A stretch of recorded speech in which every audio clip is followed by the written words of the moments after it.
Okay, nk'uko mubizi ni umuhungu wanyu Ira uza ubaha ibiri kuvugwa ku isi ndetse no muri rusange. Okay, reka rero ibiri kubera muri 155 nabyo tubigarukeho. Ishoramari rya miliyoni zirenga 3 y'amafaranga y'u Rwanda. Chris Brown i Kigali, ibya Element Roskana na Kenny Solo ikiganiro na Kenny wa 155 AM.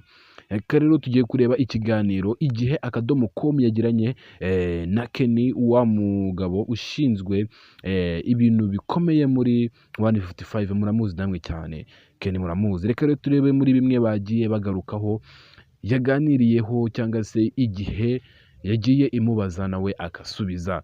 Reka rero dutangire gutya. Inzu ifasha abahanzi ya 155 AM ni imwe mu nzu zimaze gushyira itafari rikomeye mu muziki nyarwanda. Niyibarizwamo Bruce Melody ndetse nayo yagize uruhare mu ndirimbo zirimo iyo yakoranye na Shaggy yatumye izina rye rimenyekana muri Amerika.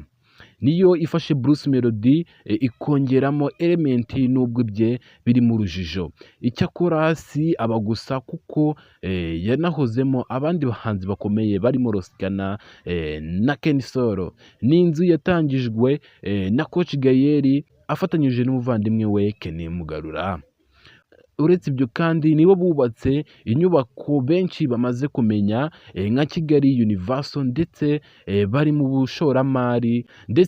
bushoramari bari mu b'imbere muri United Generation Basket izwi nka UGB muri basketball mu Rwanda. Igihe yegereye Kenny Mugarura asobanura byinshi ku ishoramari ryabo, ashyira umucyo ku bintu bitandukanye bimaze iminsi bivugwa. Ni byinshi bamubajije, gusa reka ngewe dusimbuke bimwe mu bibazo bajya mubajije twigerere ku kibazo bamubajije kirimo se kuki Element nk'umuproducer tuzi agiye gukora drop cyangwa se agiye kuva muri 155. nacyo bakimubajije, reka nyibasakire aricyo duheraho. Okay, igihe rero cyaje kuba kibaza uyu mugabo ukomeye cyane Kenny, ese hari umuntu wa gatatu uri kuvugwa cyane ariwe Element, bimeze bite? Reka twumve rero uko Kenny yaje kubasubiza. Kenny yagize ati ikibazo cya Element ni kirekire cyane. Nk'uko nabigusobanuriye, dufitanye amasezerano nk'utunganya indirimbo, ni nako twabisezeranye tugirana amasezerano. Icyo gihe yari afite indirimbo imwe yise Kashe, namwe murayizi cyane. Yaje kuba umuhanzi mbona ni ibintu akunze, na Coach Gaël arabikunda, aravuga ati reka dukore indirimbo. Buriya Fudetwa yari yakozwe na Element ariko ari ya Roskana, ariko birangira Coach Gaël ayihaye Element nk'imana, ati reka tunayisinishe Roskana. Yabaye indirimbo ya Element ijyamo n'amafaranga menshi, ariko n'amasezerano yari yihariye nk'umuhanzi. Nyuma twaje gusinya ariko ntibyatwungukira, aza kudusaba ko tumushyigikira nk'umuhanzi, ariko twe tukamubwira ko bitakunda.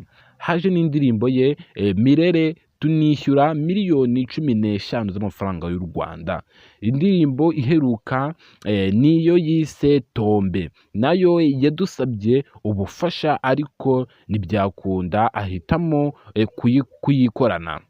Nuko byatangiye.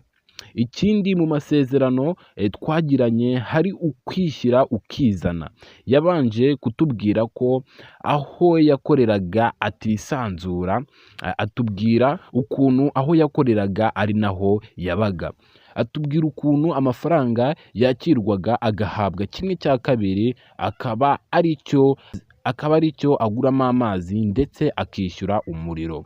Twe turamubwira tuti turashaka ko impano yawe ikura, turaguha studio irimo buri kimwe, natwe icyo tugukeneyeho ni ugukora. Twumvikanye ijanisha rya 60% twagombaga guhabwa, nawe agafata 40%. Ibyo birakorwa, ariko mu myaka nk'ibiri n'igice ntabwo yigeze aduha amafaranga, ntayo twigeze tubona. Mfite nka 1.5 miliyoni aheruka kuduha mu ndirimbo zirenga 35 zirimo izagiye hanze n'izitarajya hanze. hakaba n'indirimbo ngo bitwa ko yakoreye muri Country Record yasoreje iwacu, ariko natwe tukamubwira tuti niba uzirangirije hano tugomba kugira ikintu duhabwa. Byabaye birebire maze kumuvugisha n'itsinda by'abanyamategeko hafi inshuro ebyiri, ariko ntabwo adusubiza. Njyewe nifuza ko haba ubwumvikane, nibaza ko uko twatangiye amasezerano turi babiri ariko byarangira turi babiri, tukabishyira hasi ku meza tukaganira. Njye ku ruhande rwanjye ndumva tutakongera amasezerano. Nigeze kumva hari n'abavuga ko adashaka kongera amasezerano, azarangira muri Mata mu mwaka utaha. Ntabwo turi kumuzirika.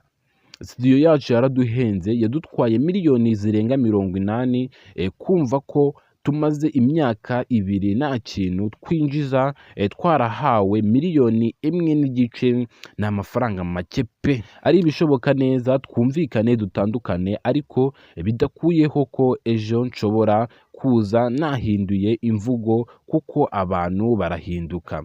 Nshobora kugaruka mvuga ko nta wundi muhanzi ubaho mwiza nka Element. Okay, ni amagambo yavuzwe n'uwo mugabo bita Kenny, muramuzi cyane kundusha. Reka rero igihe cyaje ko kimaze ikindi kibazo kivuga ati nibidakunda ko Element yemera ko muganira bizagenda bite. Reka aricyo cyanyuma tunasorezaho, yaje kubavuga ati habaho kwitabaza amategeko.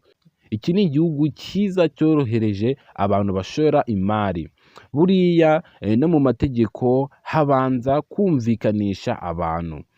Habaho inzego nyinshi zifasha. Dushobora kuba tutari guhuza kubera izindi mpamvu, ashobora wenda kuba afite indwara cyangwa se ikindi kintu, gusa ntabwo duheruka kuvugana n'amezi abaye 3 atagera muri studio, kandi mu masezerano agomba gukora indirimbo 7 mu kwezi ndetse agakora amasaha 40 mu cyumweru. Ibya Element na 155 rero ndabona biri gusa nkaho bigiye kuba over cyangwa se bigiye kurangira. Wowe cyo gusaba kintu ukora subscribe kandi ukonyera no ku binyamakuru bigiye bitandukanye. Nk'iki gihe wajyaho ugasoma ibintu byinshi igihe byagiranye n'uwo muyobozi bita Gaye, n'uwo mugabo bita Kenny, ugasoma inkuru zigiye zishishikana hano ku isi. Wowe cyo gusaba kintu ukora subscribe kandi mbora nayikoze. Ciao ciao, turi kumwe.